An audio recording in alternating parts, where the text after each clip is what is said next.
Welcome to my channel, Animated Study. Here you have a 5 element queue, and initially queue is empty. So your front and rear pointer indicating -1, and even you are trying to delete the element, it shows underflow message. Now if you want to insert the element, you can set your front and rear to 0th position and you can insert the element. Now if you want to insert one more element, you can increment rear by 1. Now if you want to delete the elements, you increment front by 1. Now you can insert one more element and you increment rear by 1. Again you can insert the element and update the rear pointer. You can insert one more element and you increment rear by 1. Now you are at the last position of the array, but still there is a empty elements on 0th position. So in circular queue, you can jump onto the 0th position from the 4th position. So you can insert the element and you can move to 0th position. And now if you want to insert one more element, it would be not possible because all the places of array is now full. So if you are trying to insert it, it shows overflow message. But you can obviously delete the elements. So now you are delete the 40 here and front you increment by 1. Now you can delete the 50 here, front you can increment by 1. You can delete one more element and you can delete one more elements and you will reach to the 0th position. Now you are deleting the last elements and you update the front and rear to -1. So in circular queue, front and rear pointers are following each other in such a way you can utilize your space in efficient way. So let's see the algorithm of circular queue. So here we have a empty circular queue, that is 0, 1, 2, 3 and 4. And initially your front and rear pointer is on -1.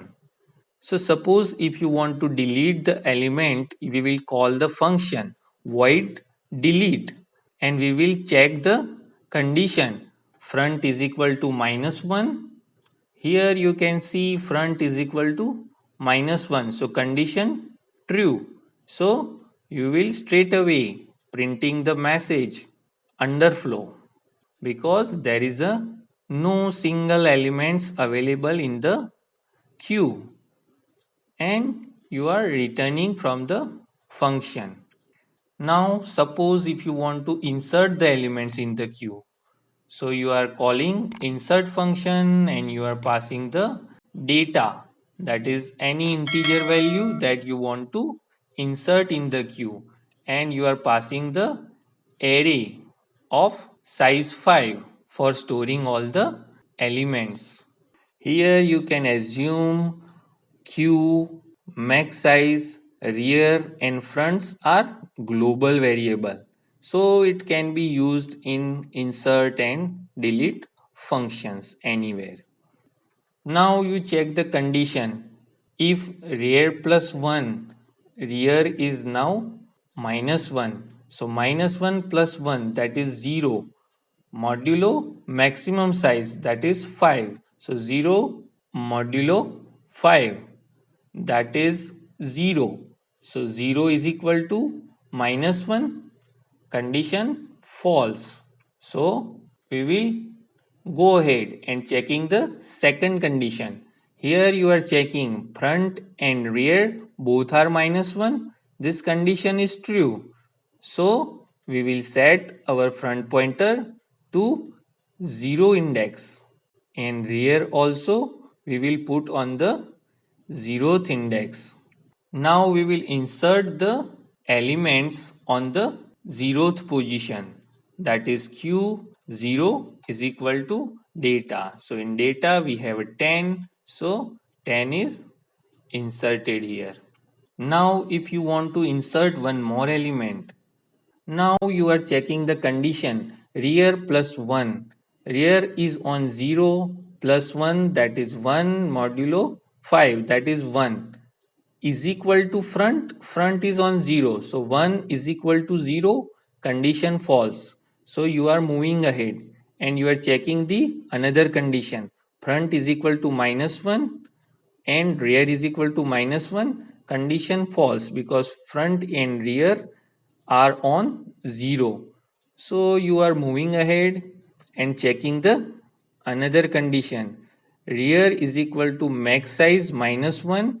So rear is on 0, it is not on 4.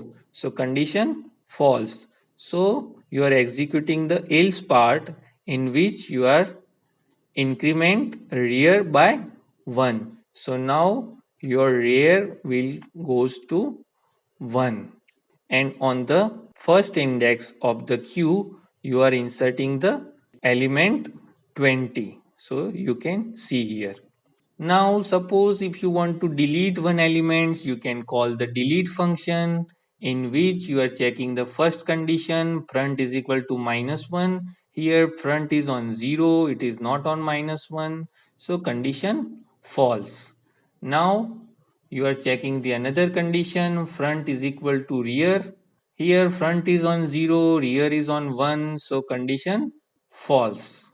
So you are moving ahead and checking the condition front is equal to max size minus 1.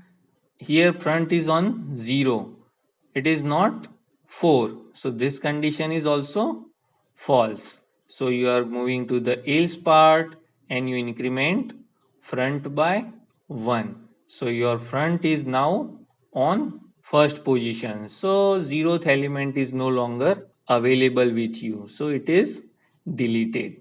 Now if you want to insert one more element, you are checking the condition rear plus 1 modulo max size is equal to front. Here rear is on 1, so 1 plus 1, that is 2 modulo 5, that is 2. 2 is equal to front is on 1, so 2 is equal to 1. Condition false. So you are moving ahead to the else part. Front and rear are minus 1. Condition false. So you are moving ahead to the next condition and you are checking rear is equal to max size minus 1. Rear is on 1, it is not on 4. So condition false. So you are going into the else part and you increment rear by 1 and you are inserting the elements in the second positions of the queue. So you can see here 30 is inserted on the second index. Similarly, you can insert one more element and you increment rear by 1 using this else part. So here you can see 40 is inserted and rear is incremented. Similarly, you can insert one more element and you increment rear by 1. So in this cases, you are only executing this line like the previous cases. Now if you want to insert one more element, then you are checking the condition. So here rear plus 1, that is 4 plus 1, that is 5, 5 modulo 5, that is 0. 0 is equal to front. No, because front is on 1. So this condition is false. So you are moving ahead. You are checking this condition front is equal to minus 1. This is also false because front is on 1. So you are checking this condition, that is rear is equal to max size minus 1. So here you have a max size 5. So 5 minus 1, that is 4. So rear, that is on 4. 4 is equal to 4. Condition true. And second things you are checking front is not equal to 0. So here front is on 1, it is not 0. So you are going inside and you are setting rear is equal to 0. This is the advantage of circular queue over the normal queue. In normal queue, what happens if there is a space at the front side, even though you cannot use it? But in circular queue, if there is a space in the front side of the list, you can use it in circular way. So here we can insert the elements on the 0th positions, that is 60 here.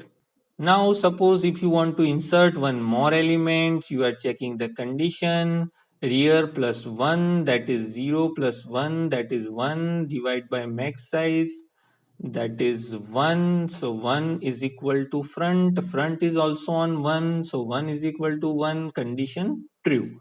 So you are printing the message for overflow. So insertion is not possible here and you are returning from the function. So you cannot insert the elements, but obviously you can delete the element. So you can call the delete function, and once you delete, 3 conditions will be false now. So you are executing this and you increment front by 1 and you are deleting the element. If you are calling delete again, then also you are checking these 3 conditions and all these 3 conditions will be false. So you are going to the else part and you increment f by 1 and you are deleting the element 30. If you are deleting one more element, this is also the same case. You increment front by 1. Now if you want to delete the elements, you check the first conditions, that is front is equal to -1, condition false because front is on 4. Check the second condition, that is front is equal to rear, that is also false because front is on 4, rear is on 0. Check the another conditions, that is front is equal to max size -1. So here your front is on 4, max size -1 is also 4. So this condition is true. So you can move to the 0th positions. So your front is now moved to the 0 index. So this is also advantage of circular queue. If you have elements in the queue, you can jump from the last element of the array to the first element of the array. That is not possible in the normal queue. So if you want to delete one more element, you are checking front is equal to -1, condition false. You are moving ahead and checking the next conditions, that is front is equal to rear.